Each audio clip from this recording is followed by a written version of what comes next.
नहीं है तुम्हारे। इस क्वेश्चन में है 2x² - 3x - 5 के शून्य ज्ञात कीजिए।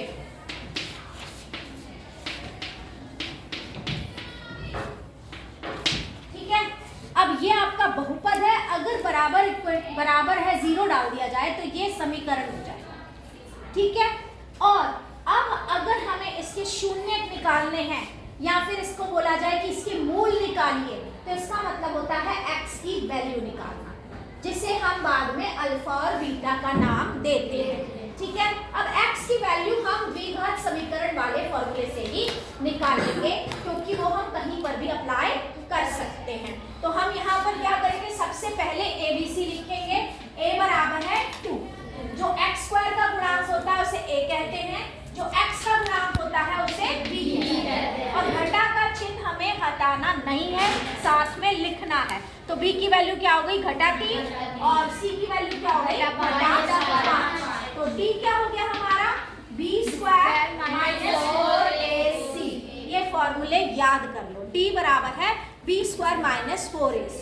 अब b की वैल्यू क्या है, घटा 3, तो b की जगह पर क्या डालोगे, घटा 3, और बाहर क्या है, स्क्वायर, घटा 4 गुना a की वैल्यू क्या है, 2, और c की वैल्यू क्या है,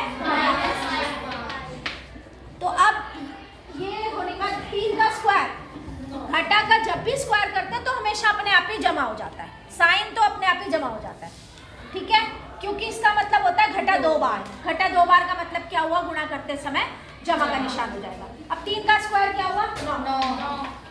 अब ये माइनस और ये माइनस, प्लस 4 दूनी 8, 8 पंजे 40, 40 और 9 कितना हुआ, 49।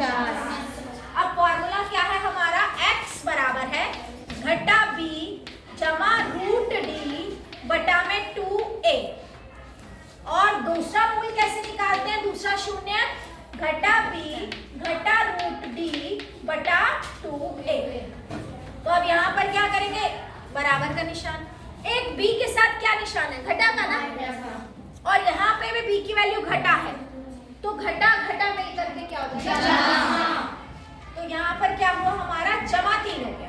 क्यों जमा 3 हुआ, समझ में आ गया, क्योंकि b के साथ एक घटा का निशान है और b की वैल्यू खुद घटा है, तो 2 घटा के निशान होगा ना, एक बाहर घटा का, एक b की वैल्यू का घटा का, 2 घटा मतलब 1 जमा, तो जमा 3 जमा √d की वैल्यू क्या है, 49 बटा में 2, a की वैल्यू क्या है, 2, ये हो गया 3 जमा √49 क्या होता है, 7 बटा में 4, 10 बटा 4, काट दो, क्या आ गया, 5 बटा 2।